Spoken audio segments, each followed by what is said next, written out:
Hello friends, I am Bhakti Nitin Ratnaparkhi from Kauthekar High School. Today we are going to learn the poem Try Again.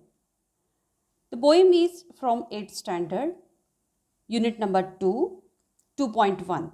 Try Again. We will go through warming up. First, chit chat. मित्रांनो, आपण पहिल्यांदा कविता सुरू करण्यापूर्वी chitchat बघूया. चिटचॅटमध्ये काही प्रश्न विचारलेले आहेत, तर ते आपण बघूयात पहिल्यांदा. What do you like, poems or stories? इथे एक प्रश्न विचारला आहे की तुम्हाला काय आवडतं, पोएम्स आवडतात का स्टोरीज आवडतात? तर पोएम्सचे काही प्रकार आहेत की रायम्ड पोएम्स आहेत किंवा फ्री वर्स आहे, एपिक पोएम्स आहेत, नॅरेटिव्ह पोएम्स आहेत किंवा सॉनेट असू दे किंवा त्या सॉनेटमध्ये सुद्धा काही प्रकार आहेत, इटालियन सॉनेट वगैरे असे कल्चरल शेक्सपियर्सचे काही असतील सॉनेट्स. तर त्यापैकी काही आवडतं आहे का स्टोरीज, जसं की कॉमेडी स्टोरीज असतील, व्हॉयेज स्टोरीज असतील, रिबर्थच्या असतील, ट्रॅजेडी असतील, हॉरर असतील किंवा सस्पेन्सिव्ह असतील. तर अशा काही स्टोरीज आहेत, तर त्यामध्ये आपल्याला पोएम्स का स्टोरीज आवडतात हे तुम्हाला विचारलेलं आहे. दुसरा प्रश्न बघा. What kind of poems do you enjoy the most? तुम्हाला कोणत्या प्रकारच्या पोएम्स जास्त आवडतात? Do you think poems can inspire us? Poems आपल्याला इन्स्पायर करू शकतात का, प्रेरित करू शकतात का, प्रेरणा देतात का? Yes, I think so. Fourth question बघा. Do you remember any such a inspiring poem? तर तुम्हाला अशी काही पोएम आठवते का? Yes, I remember it well. Question number 5.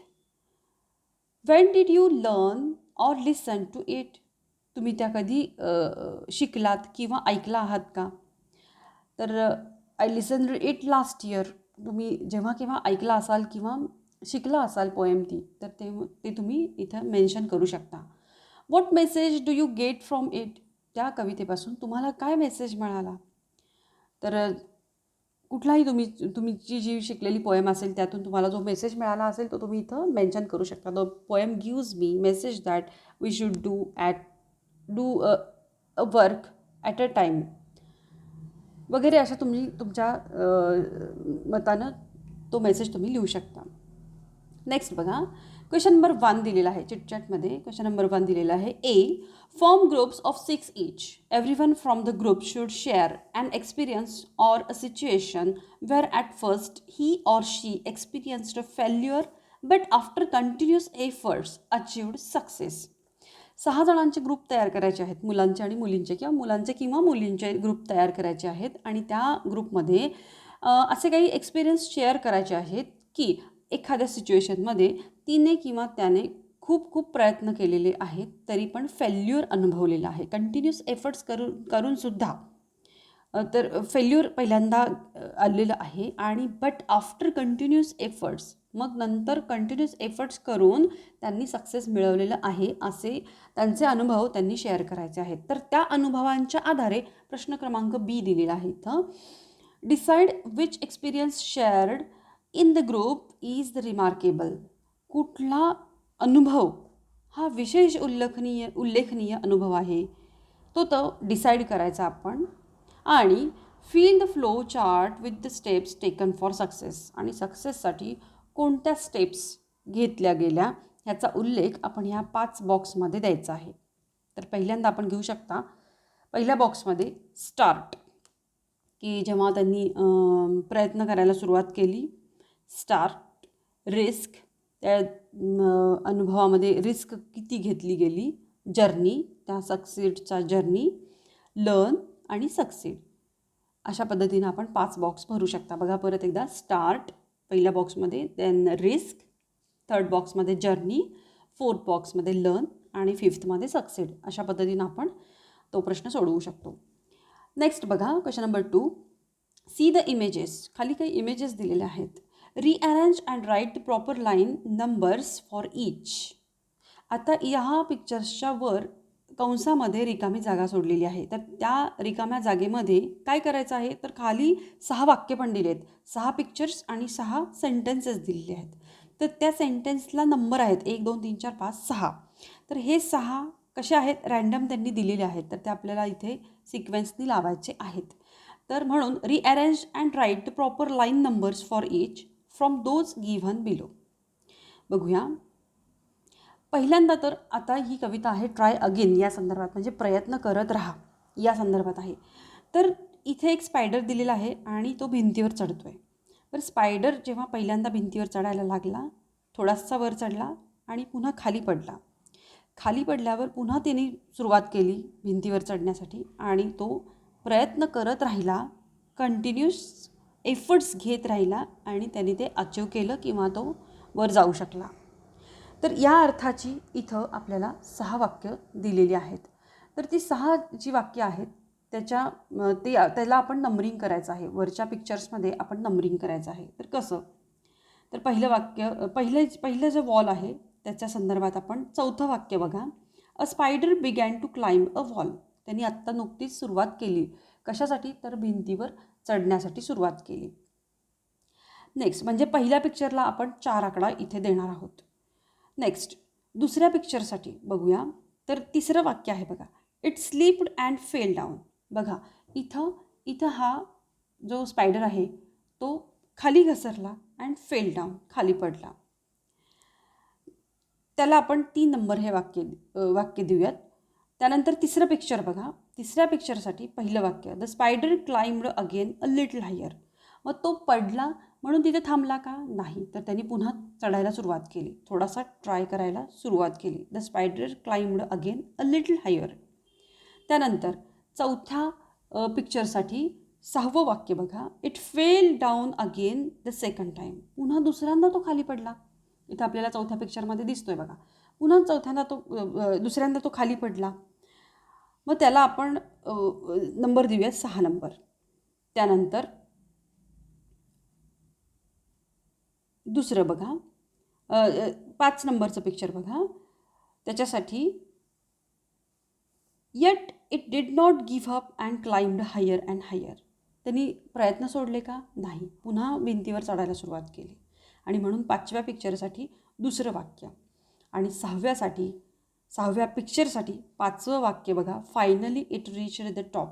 आणि सरते शेवटी कंटिन्युअस प्रयत्नामुळं तो टॉपला चढू शकला. तर इथं आपल्याला एक त्यांनी मॉरल विचारलेलं आहे. मॉरल ऑफ द स्टोरी असं म्हटलेलं आहे खाली बघा. तर इथं आपल्याला 2 वाक्य देता येतील. एक म्हणजे प्रॅक्टिस मेक्स मॅन परफेक्ट, हे एक मॉरल देता येईल. किंवा दुसरं म्हणजे try and try but don't cry. हे तुम्ही नेहमी जे वाक्य वापरता ते आपल्याला इथं देता येईल.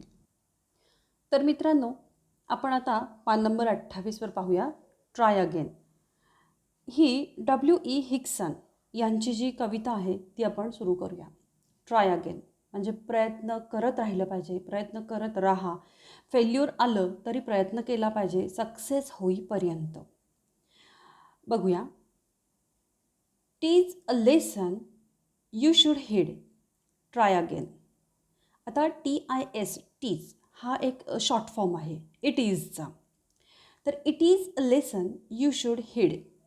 आता हीड याचा अर्थ पे अटेन्शन टू. इथं दिलेला आहे अर्थ आपल्याला, इंग्लिश टू इंग्लिश अर्थ दिलेला आहे. तर हीड म्हणजे पे अटेन्शन टू म्हणजे लक्ष दिलं पाहिजे, काळजीपूर्वक लक्ष दिलं पाहिजे, त्याची दखल घेतली पाहिजे. कशाची, it is a lesson you should heed. आत्ता जे पोएम सांगणार आहे कवी आपल्याला त्यासाठी आपण काळजीपूर्वक लक्ष दिलं पाहिजे. इफ ॲट फर्स्ट, मग कशासाठी, तर if at first you don't succeed try again. इथं आपल्याला चिटचॅटमध्ये जो स्पायडर दिला होता त्या अनुषंगानं इथं आपल्याला कवी सांगतोय की पहिल्या प्रयत्नामध्ये तुम्ही जर सक्सेस नाही झालात तर तुम्ही ट्राय अगेन म्हणजे पुन्हा प्रयत्न केला पाहिजे. इफ ॲट फर्स्ट पहिल्या प्रयत्नात तुम्हाला सक्सेस नाही मिळालं तर तुम्ही प्रयत्न केला पाहिजे. Then your courage should appear. For if you will persevere you will conquer. Never fear try again. बघा. Then your courage should appear. तुमचं धैर्य दिसून आलं पाहिजे. कसं, for if you will persevere म्हणजे इथं keep trying till one achieves म्हणजे चिकाटी, यश मिळेपर्यंत प्रयत्न करत राहणे म्हणजे त्याचा पिच्छा पुरवणे किंवा दीर्घ प्रयत्न करणे असा त्याचा अर्थ आहे. Then your courage should appear for if you will persevere. तुम्ही तुमची चिकाटी दाखवली पाहिजे आहे. जर तुम्ही तुमची चिकाटी, धाडस, धैर्य दाखवलं तर, दिसून आलं तर, you will conquer, never fear. Try again. तुम्ही जग जिंकाल जर तुमचं धैर्य दाखवलं, धाडस दाखवलं, तुम्ही घाबरला नाहीत, नेव्हर फिअर, घाबरला नाहीत, तर तुम्ही जग जिंकाल. You will conquer. तर तुम्ही प्रयत्न करा. Once or twice though you should fail, try again. एकदा प्रयत्न करा, दुसऱ्यांदा प्रयत्न करा. दो यू शुड फेल, जरी तुम्ही फेल झालात, फेल्युअर आलं तुम्हाला, तरी देखील तुम्ही प्रयत्न करत राहा. Try again. If you would at last prevail, try again. आता प्रिव्हेल याचा अर्थ बघा. प्रिव्हेल याचा अर्थ टू गेन व्हिक्टरी, म्हणजे च्यावर विजय मिळवणे असा होतो. If you would at last prevail, try again, म्हणजे त्याच्यावर एखाद्या ह्याच्यावर वर्चस्व मिळवलं, वर्चस्व गाजवलं, मिळवलं, व्हिक्टरी मिळवली, तरीसुद्धा तुम्ही ट्राय अगेन म्हणजे प्रयत्न केला पाहिजे. तर तिथंपर्यंत, वर्चस्व मिळेपर्यंत तुम्ही प्रयत्न केला पाहिजे. If you strive it is no disgrace. If we strive म्हणजे प्रयत्नांची पराकाष्ठा करणे, खूप प्रयत्न करणे, try very hard struggle. To disgrace, जर तुम्हाला एखादी ती गोष्ट प्रयत्नांची पराकाष्ठा करण्यात कसली आली शर्मेची गोष्ट, कसली आली लाजिरवाणी गोष्ट. Though we do not win the race. आपण जर त्या सध्या सगळेच जण रेसमध्ये आहोत, सगळेजण कॉम्पिटिशनमध्ये आहात, लहानांपासून मोठे, तर त्या रेसमध्ये तुम्हाला यश नाही आलं, though we do not win the race, त्यामध्ये तुम्ही रेस जिंकला नाहीत, तर त्यात काय लाजिरवाणी गोष्ट नाही. तर तुम्ही त्या प्रयत्न केले पाहिजे त्या संदर्भात. म्हणून प्रयत्नांची पराकाष्ठा केली पाहिजे आहे, त्यात लाजायचं काही कारण नाही आहे. What should we do in that case. मग त्या केसमध्ये जर तुम्ही नाही जिंकलात, तर त्या केसमध्ये तुम्ही काय केलं पाहिजे, तर ट्राय अगेन, पुन्हा प्रयत्न केले पाहिजेत. If you find your task is hard. जर तुम्हाला असं लक्षात आलं की तुमचं काम जे आहे ते खूप हार्ड झालेलं आहे, actually task is also difficult work. Task means is difficult work, पण त्याच्यात पण तुमचं टास्क जर हार्ड असेल, if you find your task is hard, try again. तर ते काम जरी तुमचं कष्टाचं असलं तरीसुद्धा तुम्ही प्रयत्न पुन्हा केले पाहिजेत. Time will bring you your reward, try again. वेळेनुसार आपल्याला तर आपल्या मेहनतीचे फळ मिळणारच आहे. मेहनतीचं बक्षीस तुम्हाला मिळणारच आहे. म्हणून try again. All that other folk can do, why with patience may not you. मग इतर जणांना जमतं आहे ना, इतर लोकांना जमतं आहे. आईवडील आपल्याला सांगत असतात, बघ त्याचा पहिला नंबर आला, त्याचा दुसरा नंबर आला, त्याला जमतं आहे, तो अभ्यास करतो आहे, त्याला जमतं आहे, मग तुला का नाही जमत आहे. मग why with patience may not you. जर तुम्ही चिकाटी दाखवली, सहनशीलता दाखवली, संयम दाखवलात, तर तुम्ही का नाही करू शकत आहे. Only keep this rule in view, try again. तुम्ही तुमची गोष्ट एकच सातत्यानं लक्षात ठेवा की तुम्हाला प्रयत्न करायचे आहेत. सातत्यपूर्ण प्रयत्न केले पाहिजेत, तर तुम्हाला यश मिळणार आहे. तर ते सातत्यपूर्ण प्रयत्न तुम्हाला प्रेरणा देतील, यश मिळवण्यासाठी मदत करतील. म्हणून तुम्हाला कंटिन्युअस एफर्ट्स करणं फार गरजेचं आहे. Try again. W.E. हिक्सन यांची ही कविता इथे संपते.